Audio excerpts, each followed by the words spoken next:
Hey guys, welcome back to my channel. Today is my March wrap up. Yeah, okay, let's get right into it. So this March I read 8 books. I say books, I read 7 books and one webcomic, but it's pretty long, so I'm counting it as a book. First one I read was American Gods by Neil Gaiman.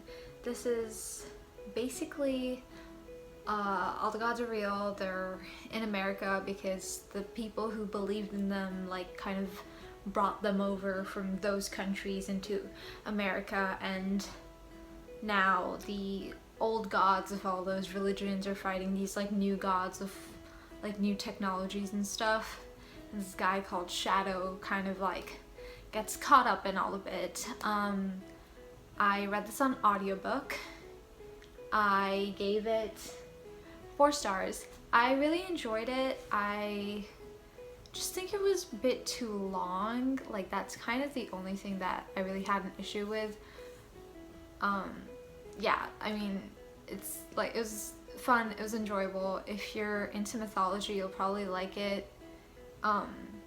You'll probably like, because I'm into mythology, I just liked knowing which god they were talking about. That was like half the fun for me. But yeah, I think it's a fun story. So yeah, the next one I read also on audiobook was With the Fire on High by Elizabeth Acevedo. I'm sorry, I didn't look up how to pronounce her name. Anyway, it's about this girl who's a high school senior, I believe. Or maybe she's a junior. I think she's a senior. Anyway, the point is there's this girl. She's 17, I believe. Her name is Imani. She's mixed, I believe. I don't remember this very well. This was a while ago.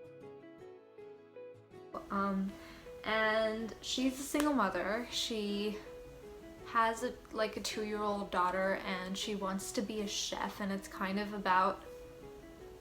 just like a coming of age story, which I liked it. I gave it a 3 stars. I just you know, I think it was a good read. I liked the fact that she was a single mother. You don't really get to see a lot of books about single mothers, especially not about like teenage ones, which I guess it's because it's a pretty hard topic to write about and it's hard to get it right. I don't know if this book did get it right. I don't have any experience in that field. I feel like at some points I was kind of like, she's like, the way it's written, it's kind of like implying that there's like that there's something like good about being a teen mom, which I think if you are one, then like props, but like I don't think it's like, you know, a desirable situation in any way possible, because like you're pretty young, you have your life ahead of you. I just felt like at some points the book kind of like threw that out the window and was like, look at her, she is so like, she cares so much. And I'm like, you can do that without kind of like making the reader feel like you're trying to, I don't know, like you're trying to like romanticize it, kind of. Yeah, but that was just like at some points in the book. Mostly I thought it was enjoyable and pretty cute, so that was nice. The next one I read was The Scorpio Races by Maggie Stiefvater. I've actually had this one on my TBR for like a really long time. So this is about this little island, and this island has these things called Scorpio Races every year, and it's they have these creatures that are like water horses, and they like eat people, and they have this race where the people get on top of the horses and race each other, and whoever wins the race gets like a lot of money. So it's like a big tourist attraction and stuff. And there are two main characters that switches point of views. This girl called Puck and this guy who's called Sean, I believe. I think I forgot his name. My memory has like gone out the window since quarantine started. So, yeah. Okay. So it's basically about that. I read about this book, like a couple years ago, and I was like, oh, that sounds really interesting actually. And we had some kind of school thing in which you got to pick from like a list of books, and I picked a different book to this, and then I kind of like regretted it because everyone reading this one like really seemed to enjoy it, and I was like, damn, I really need to read that book. So I finally got around to it. It was really good. I gave it a 4 stars. Yeah, I like Maggie stiefvater. I think The Wolves of Mercy Falls was just a bad nightmare. Bad dream, and I'm very happy about this whole thing. Yes, I enjoyed it. It was very fun, and yeah, that's pretty much all I have to say about it. Like, Maggie stiefvater is just giving me hits. Like, Maggie stiefvater, keep doing whatever you're doing, because I love it.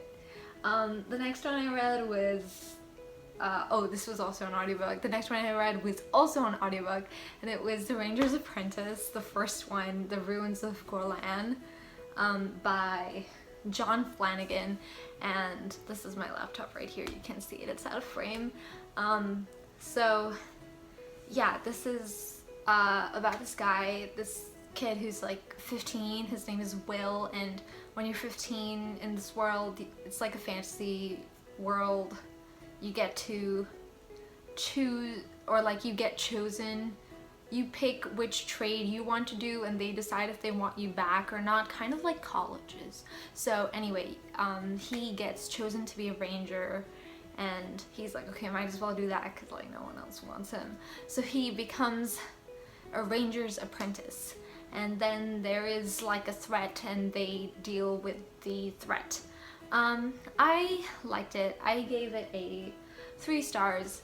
It was just, I think it was honestly a bit too juvenile for something that has like a 15-year-old protagonist. Like, I don't know, I kind of felt like this was like middle grade fiction, and it's not supposed to be, is it? Because like the protagonist is 15, so you'd assume that it's for that age group, for like, you know, it's like YA, but it kind of read like a younger, like, age demographic. Like, it was targeted at a younger age group. That's what I was trying to say.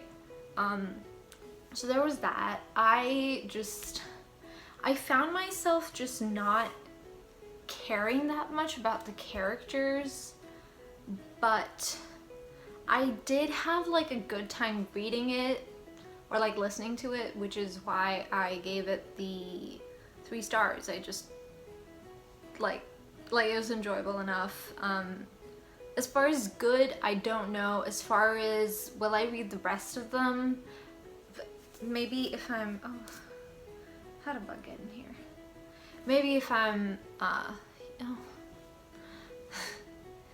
if I'm like bored and I like find them, then I guess, like, yeah, like if I need something to do, I think I'll give it a shot, but it's not something that I'm like, that I like really love.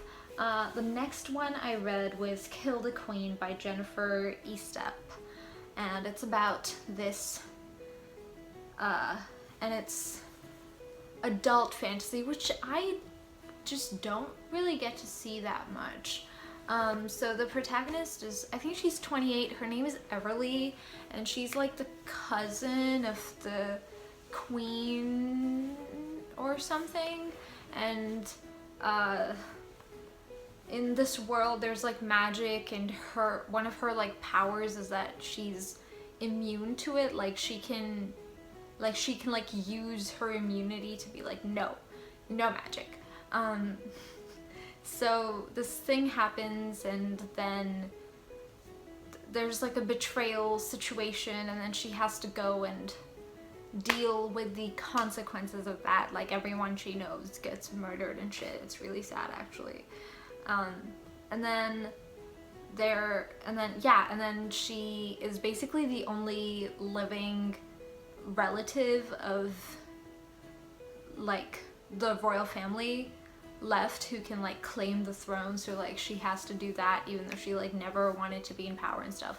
So it's kind of stereotypical, but I enjoyed it, and I gave it a 3 stars. I'm giving everything's like very medium this month, but that's fine. I mean, this month has already been like you know.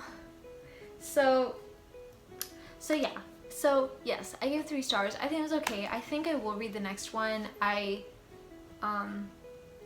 did get an arc for the 3rd book, but that's now in my summer storage with the rest of my stuff, so like it's no longer an arc, because it's gonna be like freaking August or September by the time I get around to reading that, because I need to wait until I go back to campus. So yeah, but anyway, I think I'm still gonna do like a full review for that, because I did get an arc.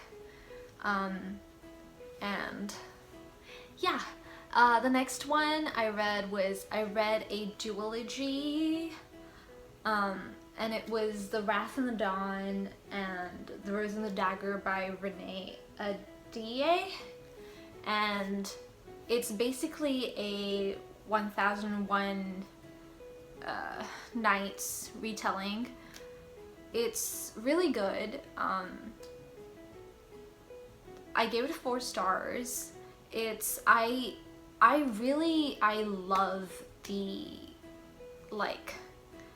love the way the romance is written in this. It just like made me feel so many emotions. Like I just felt like so many emotions. Like I felt all of the emotions. I felt so many emotions. So that was really fun for me, and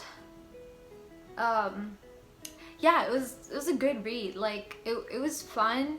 I read them really quickly. I actually had to, because I borrowed the books from the library, and then I was going to leave in like a day, and the library was not going to reopen. I mean, it didn't actually matter when the library was going to reopen next, because we were letting us borrow it for like an extra month or something. But I'm gonna be gone for like 4 or 5 months or something. So anyway, so I had to read it really fast, which is my point. And my point is that I wanted to read it really fast. So I really enjoyed it. Like they were fun books. I haven't actually ever read the original. I've just like, you know, like when your parents like tell you a bedtime story, that's basically the version that I know, is my mom being like, oh god, I don't know what to tell her. And I'm like, story! And she was like, okay, here's the abridged version of this. Please, like, shut up, you annoying 5-year-old. So I don't actually know, like, in terms of retelling, what has changed, which I think that might change my opinion of this book. Like, how well it does as a retelling, but, like, it was fun. So that's good. And the last thing I read was a webcomic called Lore Olympus. It's by Rachel Smythe. It's on Webtoon, and it's basically a retelling of the Persephone and Hades myth, like that he kidnaps her situation, pomegranates. And it's like not shitty. Like it's like, you know, it's it's like Hades is not a terrible person, Persephone is not kidnapped. Yeah, so like it does a lot of the stuff that I feel like, especially in like Greek myth retellings, you should do, which is basically like showing the gods for actually not being like, you know,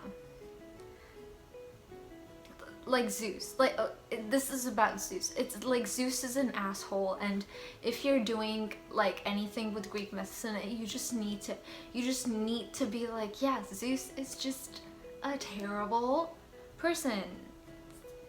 And like they do that. They go like, yeah, this fucked up, this fucked up, this fucked up, this fucked up, which I like. It's not over, it's like an ongoing one, but I still put it on the thing for March because I did read like I'm like caught up for like all of it up to this point, or up to like the point that I said I read it, I guess. I haven't checked it since then, which I should. So yeah, that's all of them. That's all the things that I read in March. My April so far is not going well because it's April 8th right now, and I haven't read anything apart from Dracula from my book club, but I'm not enjoying it, and I'm gonna complain about that in my April wrap-up, which might just end up being like one book, and it's Dracula. So yeah, that's fun. Anyway, please stay home if you can. Wash your hands. Do all of that stuff, please. We don't want to make this worse. So, okay, I'm gonna go now. Bye.